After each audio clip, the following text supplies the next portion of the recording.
Good afternoon, brothers and sisters. All right, my name is Levita Davis, and I'm the Director of Strategic Advocacy here at FCNL. I am super excited to be here with everyone today. This is my first QPPI, an annual meeting. I've got to say I've been having a great and wonderful time meeting all of you and just being immersed in all of this energy around activists passionate about peace and just learning a lot.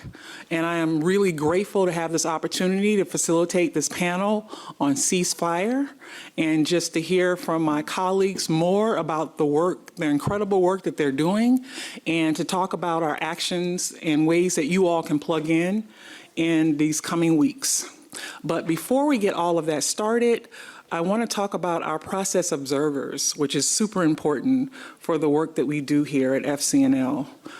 I want to connect you with our process observers. For our brothers and sisters, our folks online is Tanya. She's our process observer online. And for here, it's Aurelio Anderson. And this is his brother right here. And I'm going to let him say a few words. Hi, everyone. As mentioned, I'm the process observer for this session in particular. You might see me facilitating other sessions throughout the weekend. But kind of ultimately, my role is, one, to observe. I think it's in the name. And making sure that the process is, one, being followed and that we're being accountable to the community guidelines that we set for ourselves. And so I'm going to quickly just read the community guidelines just as a refresher for everybody. The community agreement, sorry. Not quite the entire agreement, but having respect, being honest, being non-judgmental, and most importantly, speaking from the spirit. So my role is to hopefully not need to interject during the actual session itself, but if needed, I will interject and kind of try to steer us back in direction of the process, and at the end also sharing my observations about essentially what went well, what didn't go well, how well the process was followed here and maybe not there, and so on. So yeah, I'm actually going to be stepping off and joining in the audience. So thank you. Awesome, thank you. And for our online folks, Tanya Thames, and forgive me for mispronouncing your name, if you could just unmute and say hello so that folks online know that you're there.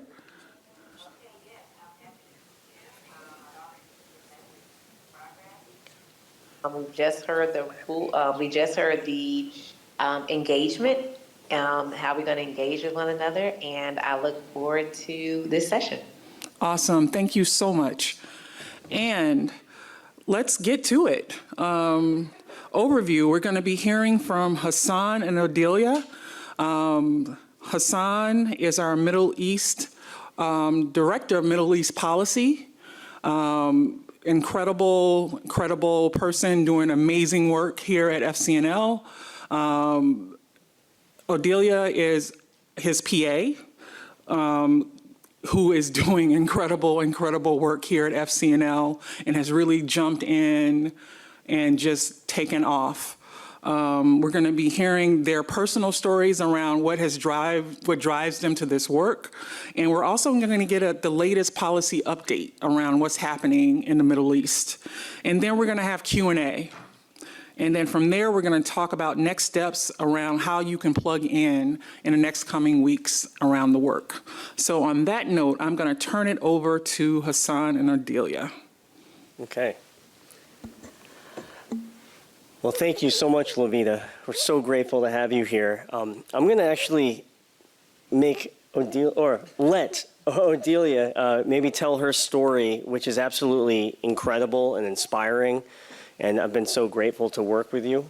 And I just love to hear how you came to this work. Thank you. Is this on? Can you hear me? There we go. First of all, thank you all for being here today. Thank you to the 75 online participants. It's an honor that you took your time to come and hear us speak and about our mission to get as many Congress people as possible to call for an immediate ceasefire in Gaza. My name is Odeliya. I was born and raised in Jerusalem in a quite conservative political family.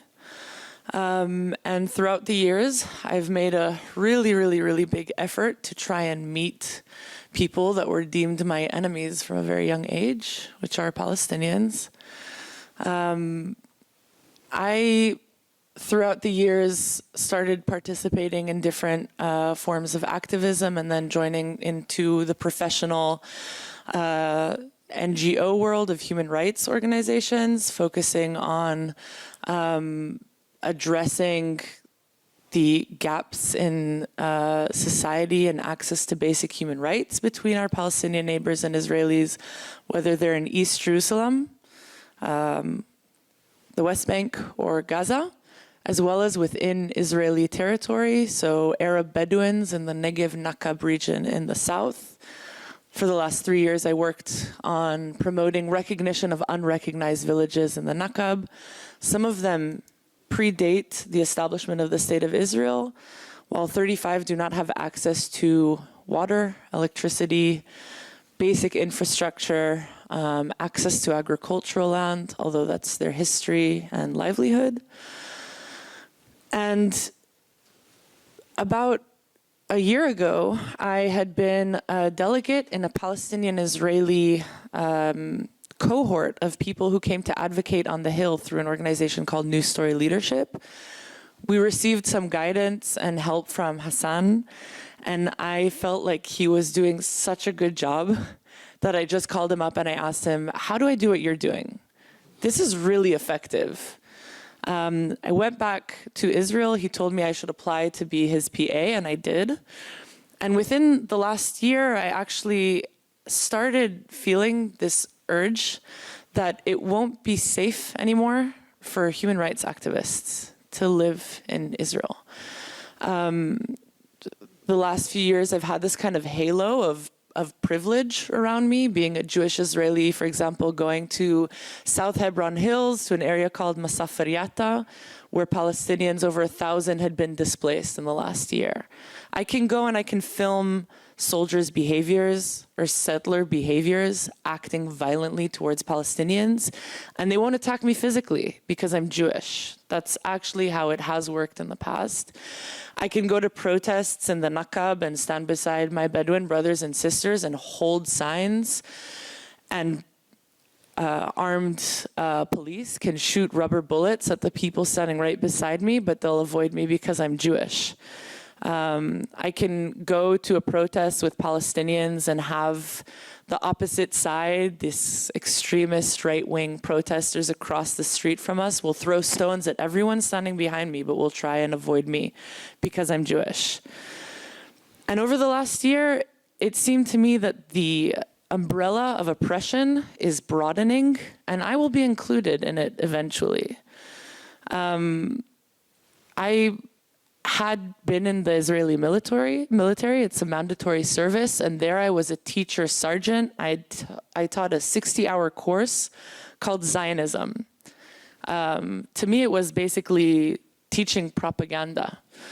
And I learned the Israeli narrative very, very well. I believed in it very much. But over the course of the years, I felt like that chunk of knowledge that I was passing along had so many holes. Basically, half of the story was missing, which is the millions of people under Israeli rule to this day. And this umbrella of oppression, one of the things that I would teach in this course was how the umbrella of oppression in World War II widened, how it started with communists and it grew and it grew and it grew. And it wasn't just Jews, and it wasn't just Polish people, and it wasn't just Romani people, and it wasn't just people of color, and it just grew and grew and grew. And that really stuck, that knowledge of how fascism works and how violence broadens. And I started feeling that creeping up on me. I also felt in the past few years that occupying millions of my neighbors won't be safe for me either. As an Israeli who cares and loves Israelis, it's not safe for us to hold all of these people under siege without access to clean drinking water. They have nothing to lose. My neighbors in East Jerusalem did not have garbage or waste disposal, did not have means to grow as a population and find housing. That's not safe for me. Unfortunately, a month after moving to DC and starting to work with this incredible organization that has done nothing but provide me the space to actually work in the field that I care about the most, I was proven right. It's not safe. It's not safe to be an Israeli near occupied West Bank, near East Jerusalem, and not near Gaza. And it's becoming less safe for human rights activists like myself. Some of my friends are now in hiding. Some had to leave, and the rest are silent. So working at FCNL today actually gives me one of the only platforms to say that what I think needs to happen right now is a ceasefire. It's long-sightedness, and it's long-sightedness not just to safeguard the lives of thousands of millions of Palestinian people, that includes millions of Israeli people. So I'm very, very grateful to be working at FCNL aside Hassan, and I'll let you share your story now. Wow.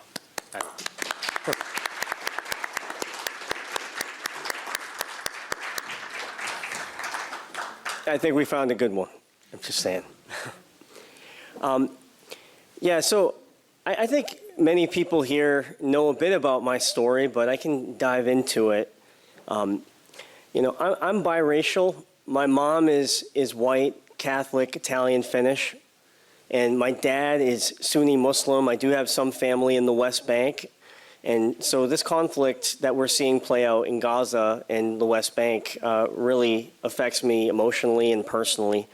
I also grew up in the town of Plymouth, Massachusetts. My parents separated when I was very young, and I grew up with the white Catholic side of my family. And I was taught really early on that being Arab, having a Muslim name was something to be embarrassed about.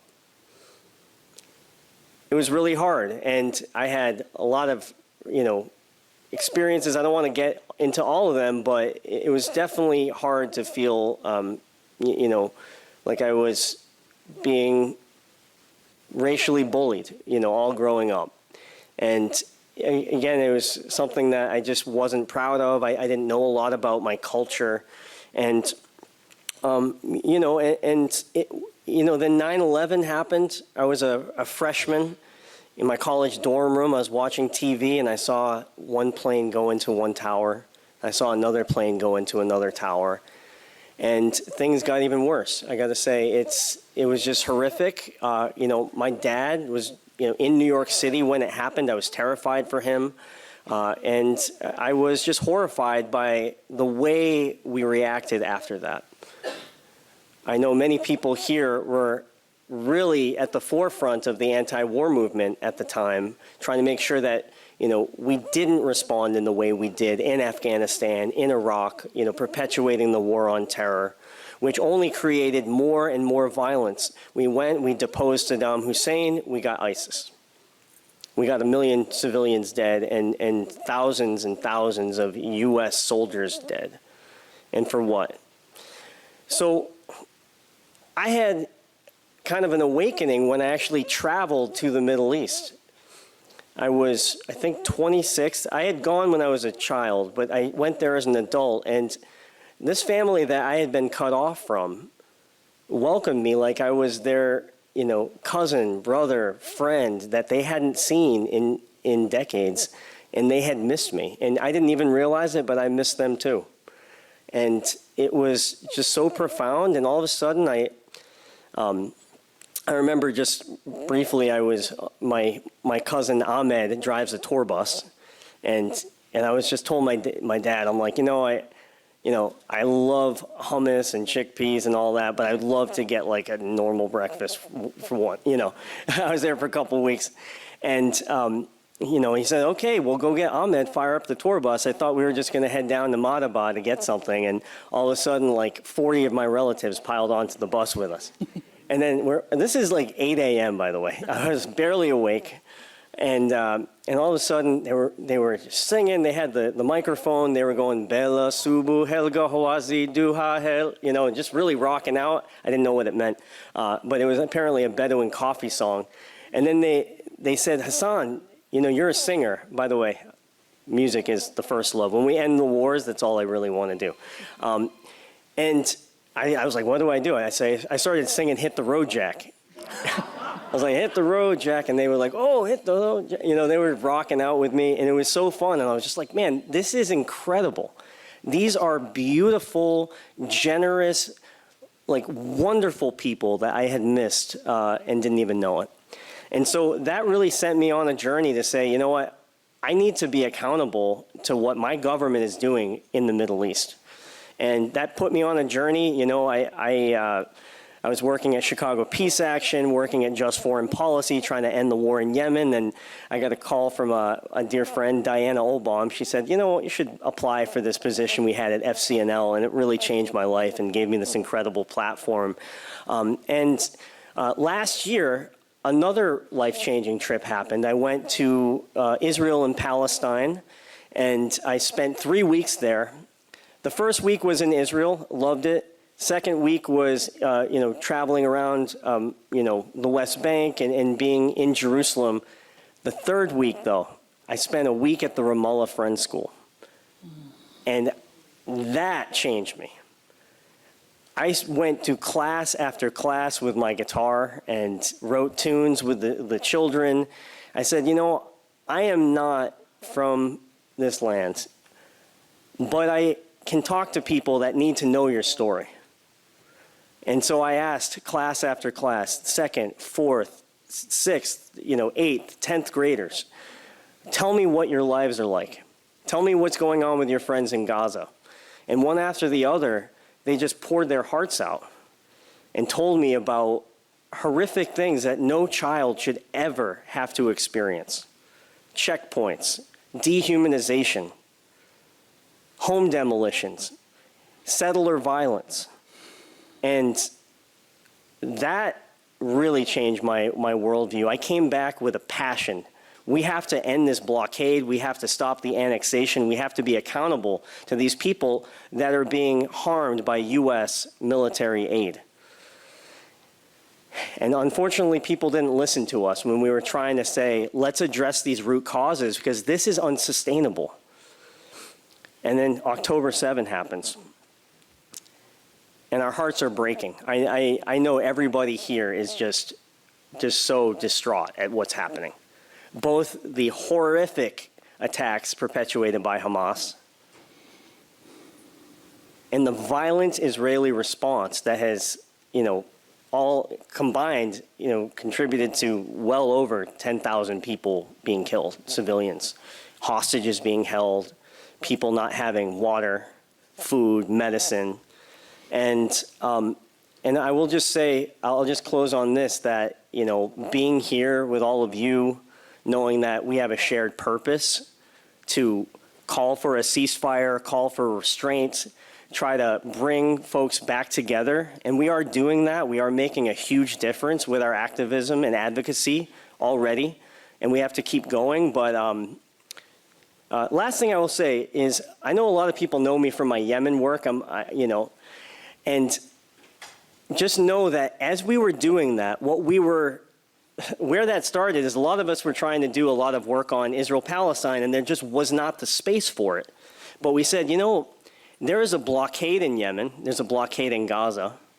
There's essentially not the same kind of military occupation. Certainly the two situations are very different, but we thought maybe if we create some precedents of Congress trying to hold a government accountable for how its weapons and its bombs are being used, if we create enough of those precedents, maybe we can create some pathways to open up space to change the situation in the West Bank and Gaza.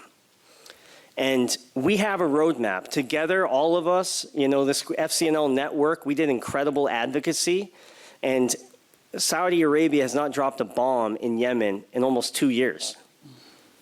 That's our work.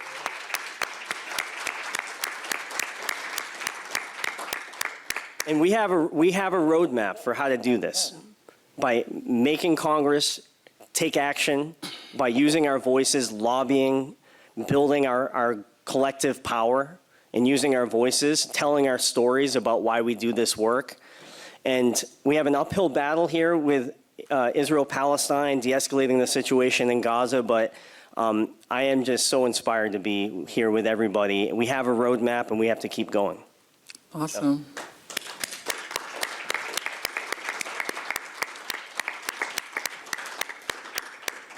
Thank you, Hassan, and thank you, Odeliya. Well, I guess at this point, we want to know, what is the latest? What's happening right now in Gaza? What do we need to know about what's happening on the ground?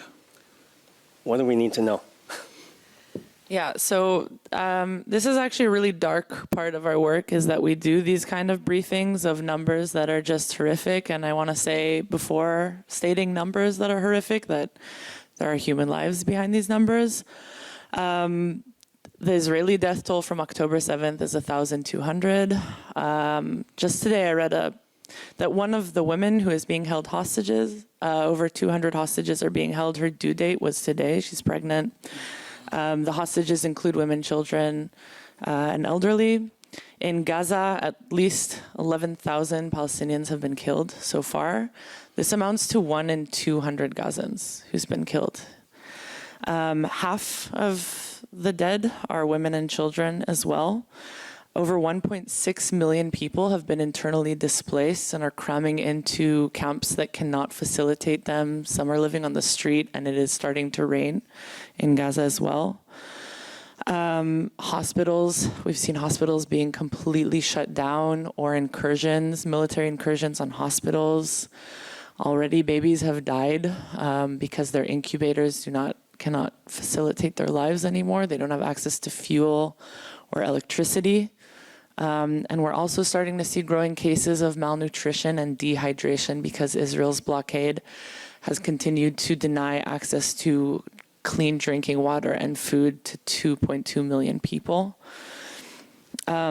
I also wanted to share that on Monday, FCNL hosted, I think, a very successful briefing for over 50 staffers to Congress people about the humanitarian need for a ceasefire in Gaza. It's up on YouTube, and whoever wants the link, we can share that one later.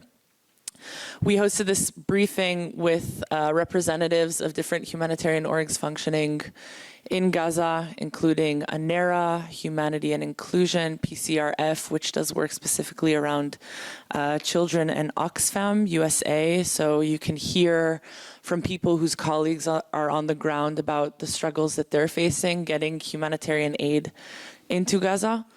All of them unanimously said that neither a 4-hour pause or a 5-day pause is sufficient to get humanitarian aid and urgent resources to people on the ground. What they need is a ceasefire now. Their colleagues don't have safe passage, so the ones that really want to come in with the resources that they have available cannot reach the people who need it most. I think this is a humanitarian crisis that I have never seen the likes of. I believe Hassan can say the same. I also wanted to say very shortly about the West Bank, that we're seeing an escalation in settler violence that has led to 900 Palestinians being forced to flee their homes because of impeding over and over settlers attacking their homes without facing consequence. At least 8 Palestinians were killed by settlers, one of which I know was released the very day that he shot a Palestinian on his own olive grove. There are more weapons in the West Bank than ever before. And this is extremely concerning, as it also poses a risk, not just to Palestinians there, but to Israelis in general. Those are the most recent updates that I can give about Gaza and the West Bank. Thank you. So I wanted to start off with FCNL's position, because it's very clear, and I'm just really proud of how we're approaching this. We condemn violence against civilians. I don't know why that's so hard for people to get to this at this point, but whether or not they're Israelis or Palestinians, we reject that. We're calling for a ceasefire, de-escalation, and restraint. We're calling for immediate humanitarian aid access, respect for international law, and we need to address the root causes that got us to this moment. That include a brutal military occupation, systemic oppression, and a blockade for 16 years and preventing people from having dignity. And I think that we're not going to get out of this situation, and we're not going to see an end to these cycles of violence until we really dig down and start treating people with respect. So a lot of people are saying, we can't do this ceasefire. Ceasefire has become this controversial word. FCNL has been saying this from the beginning, that we need a ceasefire. And together, we're getting more and more people on board. Our movement is growing, it's building, it's picking up steam. And I'm just so proud of the work that we're doing. But why? A ceasefire will protect civilians, including 1 million children in Gaza. A ceasefire will help us address the urgent humanitarian crisis that we're seeing.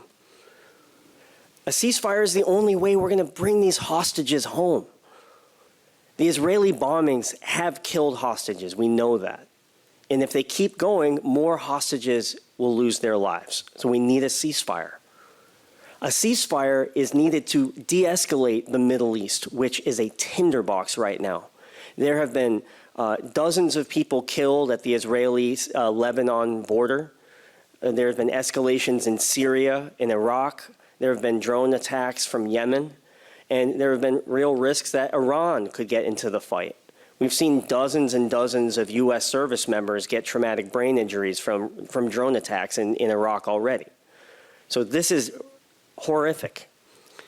We need a ceasefire to stop the spread of anti-Semitism, anti-Arab racism, and Islamophobia. This war, the longer it goes on, the more and more hate we're going to be seeing. We're already seeing it. And we have to get a ceasefire to make sure that that doesn't perpetuate. That's not all we have to do. We have a lot of work to do on both of those issues. But a ceasefire will help us with that. A ceasefire is incredibly important to de-radicalize people. The more that people lose a brother, a mother, a child, an uncle, a friend, the more they're going to feel like extremism and violence is the way to respond. And if we don't give them diplomatic and political ways forward, that we're going to see more and more extremism and more support for groups like Hamas and Islamic Jihad. That's unacceptable. We need a ceasefire. And a ceasefire will help us actually address root causes, like a political future for Palestinians, addressing the blockade and the occupation. So Odeliya did a great job explaining the situation as it exists on the ground. I'm going to try to explain a bit of what's going on the Hill and what's not going on the Hill, and what's going on in the administration. So, but first I want to just zoom out, and if I get long-winded, you just hit me.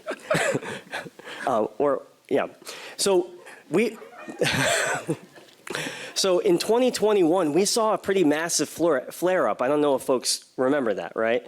Where we saw, escalations in Sheikh Jarrah, in East Jerusalem, and then we saw, Hamas launch all these rockets at Israel, and then we saw a really violent Israeli response. And since then, the root causes were ignored. They didn't address them. Instead, this administration pushed forward with normalization, trying to get Saudi Arabia and Israel to, which we support. We want countries to normalize relations, but they were trying to do it without addressing the Palestinian issue, thinking that they could just gloss over it. And unfortunately, on October 7, we saw why that was such a huge mistake, that we needed to actually get in there, address root causes, like settler expansion, issues at Al-Aqsa, again, the blockade occupation, and that was critical, and we missed a huge opportunity. Right now we are seeing massive humanitarian crises unfold, huge death tolls, and the administration has really bear hugged Israel, and it was kind of like right after 9/11, the world really, was ready to embrace America and help us through a really hard moment, and instead of just kind of choosing a pathway towards peace, we violently responded in Afghanistan and Iraq. And you see a similar situation playing out right now, where the Israelis have dropped, tens of thousands of bombs on the Gaza Strip, an area that's 25 miles long, 7 miles wide. I mean, this is just a horrific escalation of violence. So now the administration, I think, early on hugged the Israelis, tried to bring them closer, said, we got your back, we'll give you everything you need, weapons, diplomatic cover, and now they're starting to, because of the calls of the work that we're doing, starting to try to put some distance there. But unfortunately, there has been, quote unquote, a humanitarian pause, about 4 hours a day. But aid trucks are stopped at the border, and we're not getting the humanitarian relief that we really need. And the good news is that our pressure is really working. There is a potential right now. There's talks being led by Qatar and some of these other Gulf states in conjunction with the Israelis, the Egyptians, and the U.S. and Hamas, actually, to have a 3 to 5 day ceasefire. That could be announced, really, I thought it might have been announced last night. It could be announced any day right now. Obviously, all of this is up in the air, but this is what we're hearing. And a potential of, up to 100 prisoners, exchanged. Potentially, in exchange for some of the Israeli, some folks held in Israeli prisons. So that, to me, is a sign that our work is actually making a huge difference, that we're starting to see these openings. What's moving proactively on Capitol Hill, and this is where I think all of our work is so important, we have now 32 members of Congress calling for a ceasefire. Okay, sure. And unfortunately, ceasefire has become a little bit of a polarizing word, because a lot of folks are saying, well, a ceasefire allows Hamas to regroup, and a lot of people have bought into the idea that war is the answer and that Hamas needs to be removed from power. But we tell people every single day on Capitol Hill that you cannot bomb an ideology, that the Israeli bombardment is only making Hamas and support for Hamas stronger, and that the only way out of this is a diplomatic solution. So I think that's really, really important, and that FCNL tried and true phrase, war is not the answer, is so important, and so is ceasefire now. So I am going to wrap up, because she did, give me some, but I will say a lot of, the other thing besides, won't this allow Hamas to regroup? This is how we respond. War is just not the answer, and that we need a political solution to address the deep grievances that are causing support for Hamas to begin with. And then a lot of people are asking us what comes after. Some people are saying, oh, we can install the PA there, and we, again, just don't see that as a realistic solution, because that will, only... I don't think the PA is going to want to run security under an Israeli blockade. So again, we have to get to these root causes and address things like settlements and other things, and really rush humanitarian aid. Obviously, there's going to need to be a Marshall Plan to help rebuild Gaza. Unfortunately, I don't know, how much Congress is going to be able to address that. Obviously, we'll be lobbying for that. But, with the way things are structured right now, that's going to be an uphill battle. But clearly, we need to double down on our efforts of peace building. And I'm so glad that all of us are lobbying on that. And I'm so glad that people are doing their leave behinds. And again, what we're asking Congress to do is publicly call for a ceasefire. And every one of you here can be a huge part of that. I hear offices are getting calls 10 to 1 right now in favor of ceasefire, and we have to keep going.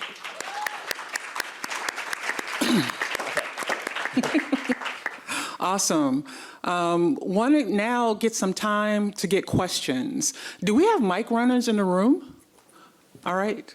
We got Sarah.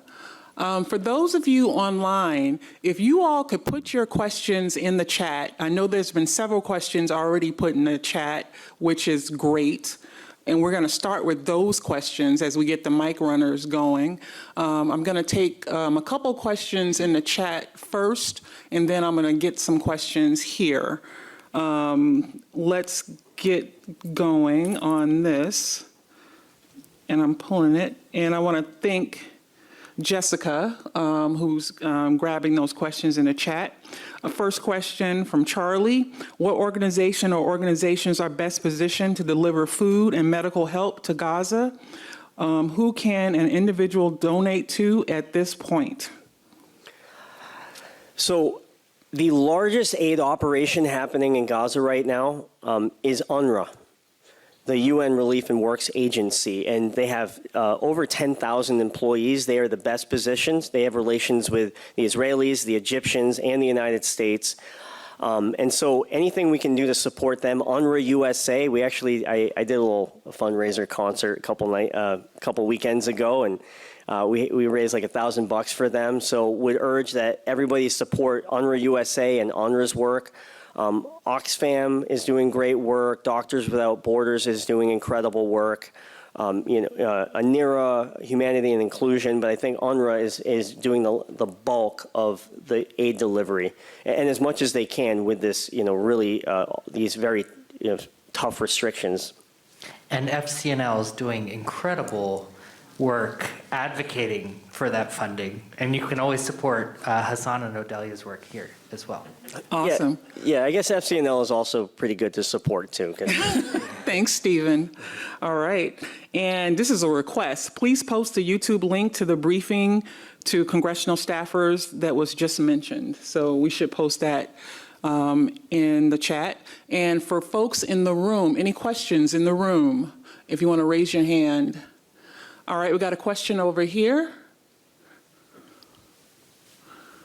Not so much a question, but a request. Do we have the closed captioning working? And if not, could we? Well, we're checking into getting the closed captioning working on the screen. I don't know if that's something that can happen. I think when we looked into this yesterday, there was a Zoom setting that wasn't working to get the closed captioning. But we'll continue working on it and see if we can resolve it for the next sessions. It was on, okay. All right, let's see. We'll look into it. Sorry.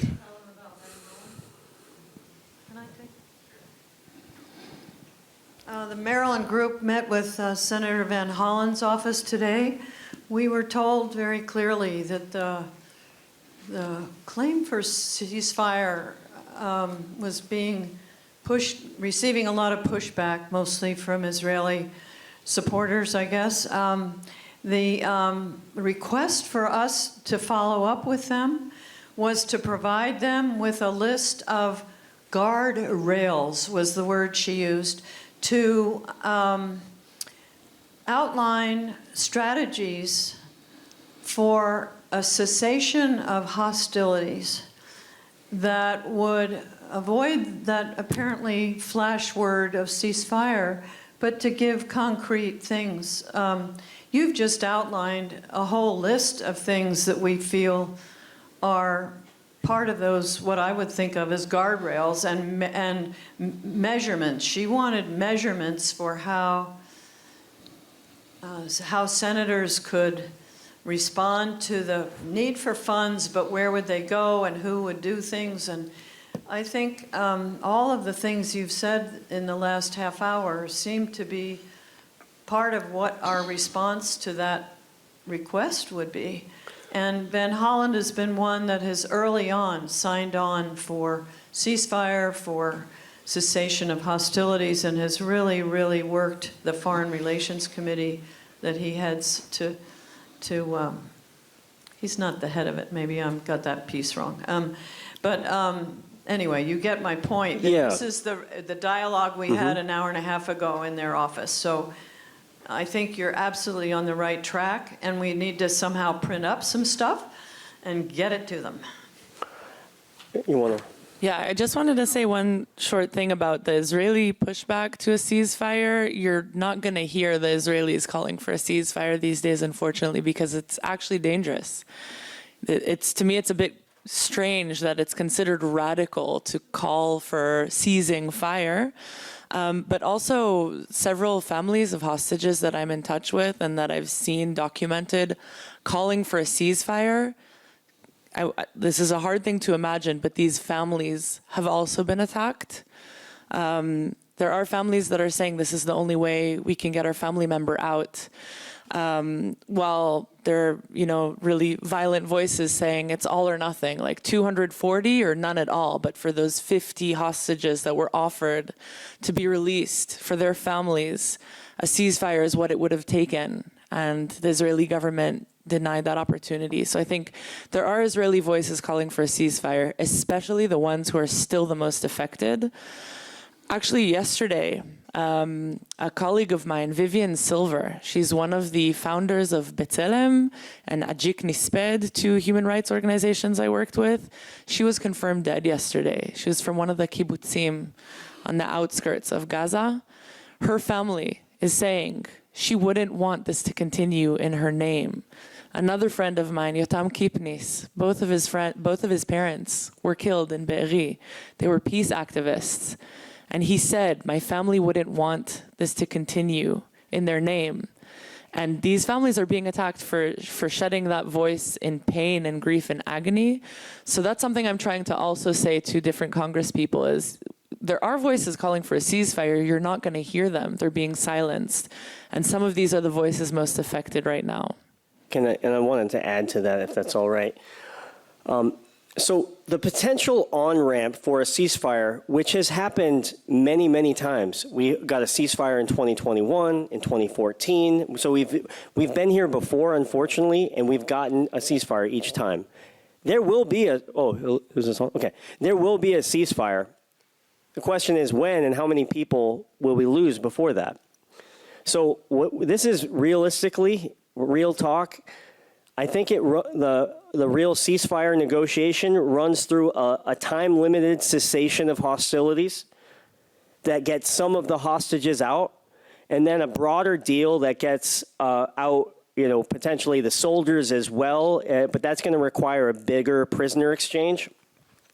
And, potentially releasing Palestinian women and children in these Israeli jails, and I think in that moment when we do get that hopefully 5-day pause, that is when we as a movement have to double down and make sure that the hostilities don't resume. That's our window. Whenever they announce that, like, if you're calling once a day, maybe call twice a day at that point, and really make sure that we can extend that. And, a lot of people have just bought into the idea that Hamas must be destroyed, and that's just not realistic. It's not reasonable. It's not rational, and it just can't happen because it's an ideology.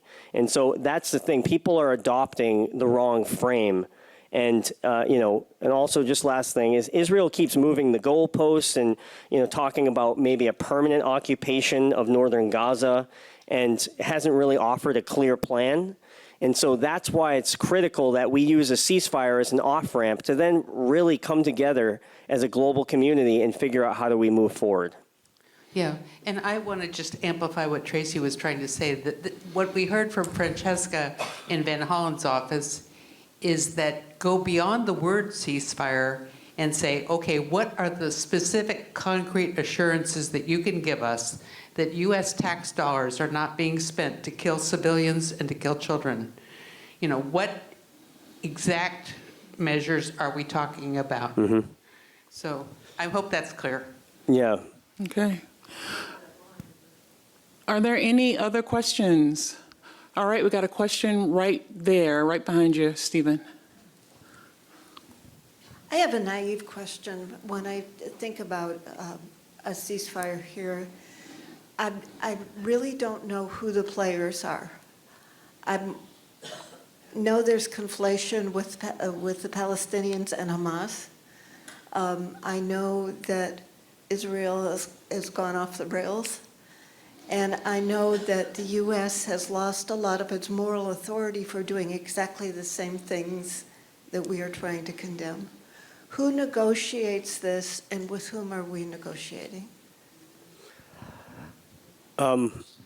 So there needs to be a multilateral process that brings together, many folks, and this is happening right now.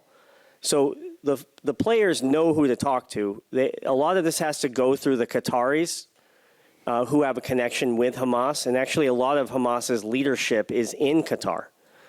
So that's probably where this is going to start. And again, those dialogues are happening right now, and really critical that we keep doing our part to create space for Congress and the administration to keep being bold to support an end to the bombing, an end to the ground offensive, a temporary cessation even, all of these things, we have to have that moral clarity and the prophetic, voice.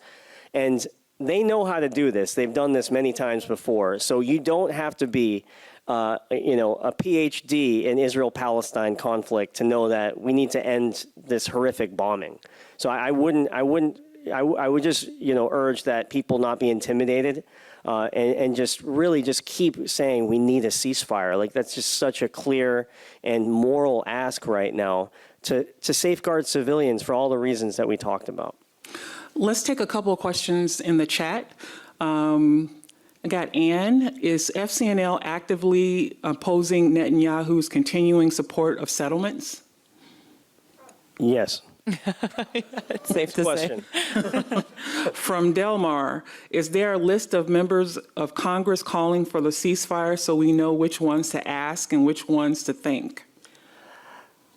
So there are 32 members. We just got our first Jewish member of Congress today, Representative Ballant from Vermont. Can we give her a round of applause? Amazing. And if you're from Vermont, I'm sure we have a Vermonter here. Can we give? I'm sure you reached out. So let's give. So there are a lot of vehicles. We're actually getting ready to set up a tool that we can share with folks through Quorum that we're tracking. Working Families Party has set one up that tracks each of these statements and all the members that are coming out. And there are people on a Bush to Lieb resolution, which is fantastic. That's got about 18 co-sponsors. But other folks like Rep. McCollum, Rep. Castro, and others have put out their own statements. So we're going to try to create that tool to make it very simple for you to know. All right. I'm going to take a couple more questions in the chat, and we're going to wrap it up. Why is FCNL not calling for demilitarization of the whole area? So if you look at our Quorum action, we're pretty clear that addressing the root causes includes ending the military occupation. So I think we have been pretty steadfast and clear, and we also say that we don't want to see more weapons of war that will only escalate the violence. So I would say that, we have been prophetic and pushing for exactly that. And we are also have just endorsed Rep. Omar, one of our dear friends and allies on Capitol Hill, in a new resolution she just introduced today, calling for a blocking of this new weapon sale to Israel. And I think, continuing to kind of champion, resolutions like that and find really strategic opportunities. And that's the other thing is I think we're trying our best to be strategic and laser focused at really winnable goals. And again, we need your help to keep going. All right. We're out of time for questions. Thank you all for your questions. Of course, Hassan and Odeliya will be around for folks to ask questions afterwards if there's more questions. And thank you all online for your questions as well. Now we're to the point to talk about what else can you all do? Because I need to say, you all have really stepped up, like seriously. The emails that have gone out. Do they know how many emails we've sent? Why don't you tell them how many emails have been sent?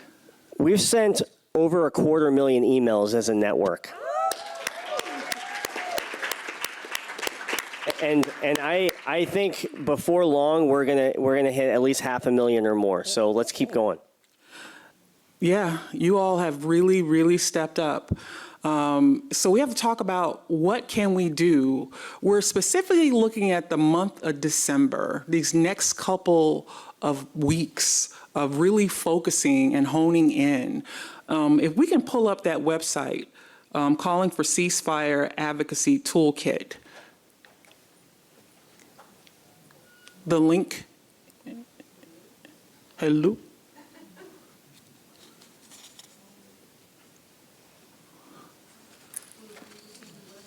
It should. It's in the sheet.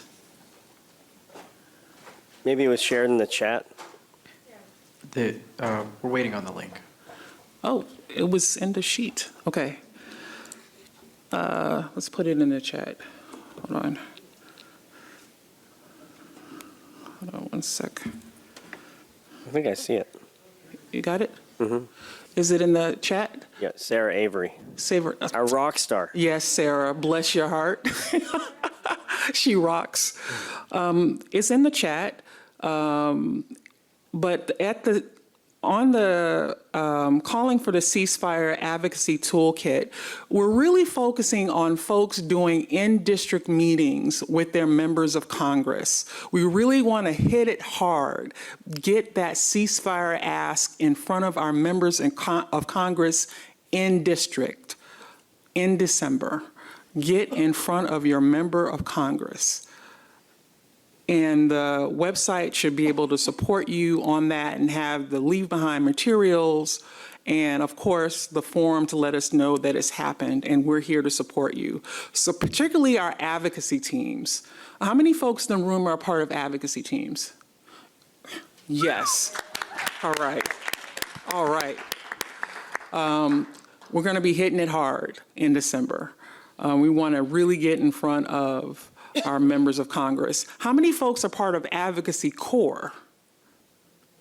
All right, yes, you all are going to be focusing on this too. All right, so those are our arms, man. We're going to get those in-district meetings happening, but then also we want to amplify that work, right? We want to be able to share the good news. We want to let folks know that we're getting in front of our members of Congress and that ceasefire is important. So we want to get those letters to the editors out there, right? We want to let folk know that this is important. We care very deeply about it, and we want to make sure that our larger community knows about it. So there's going to be a real push around getting letters to the editor out there. Now, I need to say that you all have been really killing it around the letters to the editor. I was just talking to our superstars, our amazing team, between Sarah, Mwan, and Tim. We just should give it up for them because they're just amazing. I mean, they are awesome, okay? Rock stars. And I was just talking to Tim, and he just let me know that the number of letters to the editor have surpassed last year's. So you all are really killing it. I mean, just getting those letters to the editor like just generating them and getting them out there. We really want to make sure that we get those letters to the editors out there around ceasefire. It is so important, so important that we do a public education campaign to our larger community. It's important to get in front of our member of Congress, but it's equally important that we let folks know in our community that we care about this, right?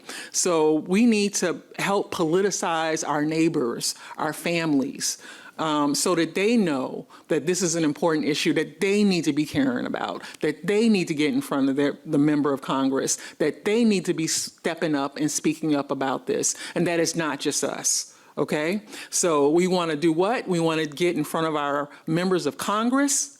We want to get a letter to the editor. We want to get in front of our member of Congress, and we want to make sure that folk know that we did that, and this is why we're passionate about this issue. So that is our focus. And if you can't get that meeting with that member of Congress, we want you to do a drop-off, right? You want you to go by that members of Congress office and leave the material and see if you can get in front of a staffer or maybe even that member at that time. But we want to just get the material out there. And we really want to focus on December in doing that, right? Does that sound good to folks? Does that sound like that's something that can happen? Are folks fired up and ready? I don't know, man. Are we ready? All right, that feels a little better. All right, because I know y'all got this.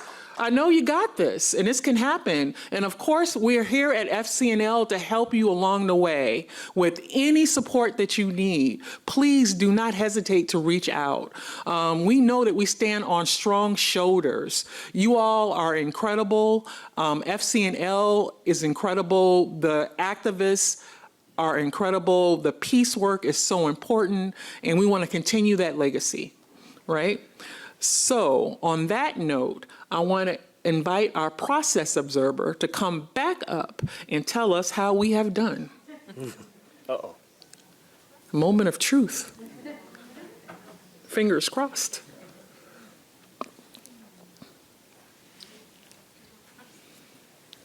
Oh, and he's walking slowly, so I'm a little afraid.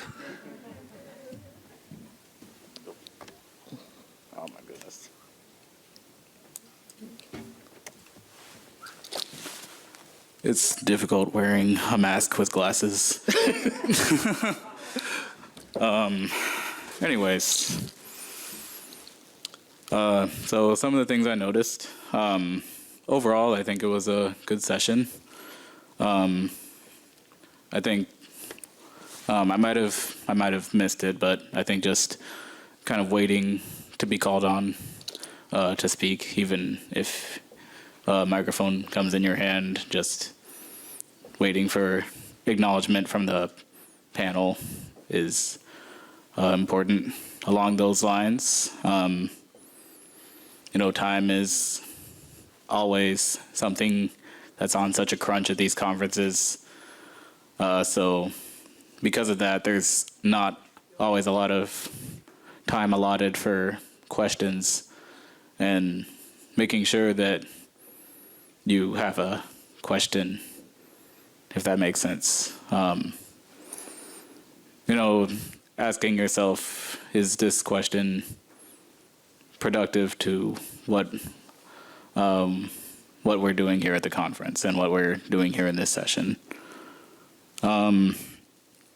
This isn't something so much that's isolated to this session, but something I've kind of noticed at the conference in general. A lot of language that we use is very, you know, this is part of the society that we're all raised in, but it's very gendered. And in order for us to be a more inclusive society, it's important that, you know, one, we're looking at everybody's name tags. I know that not everybody has this on their name tags, but at least I do, and many others do have little buttons that have their pronouns listed on there, and checking for that first before assuming somebody's pronouns, or if you're not sure, politely asking.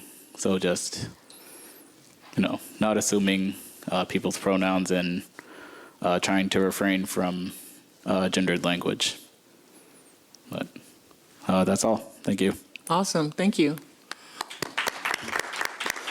Well, on that note, I want to thank you all so much for making time to connect with us on this really important issue. And I say peace. Have a good one. Yes? Oh, forgive me. The process observer online. I am so sorry. Thank you. I know that since you've already said peace to everyone, I just want to say that, so for online, what I really observed, but we had a caring, considerate, and engaging community, and which when questions were being asked by some of the members, other people were answering them throughout the session. You saw community. And really what it reminded me of, if I had to sum it up, was that Hassan said in his remarks, he said that after this is over, he would like to sing. And he had people jamming, and they got on the van, and they were singing songs. It reminded me of what Paul Robeson, who I know would have been here in this action, Paul Robeson told Harry Belafonte, Harry, get them to sing your song. And Harry Belafonte named his biography, My Song. And today, from what I've observed here from the online community and what was done and seemingly in person, amidst that, we have a community in which we have a song. We have a song of activism to sing.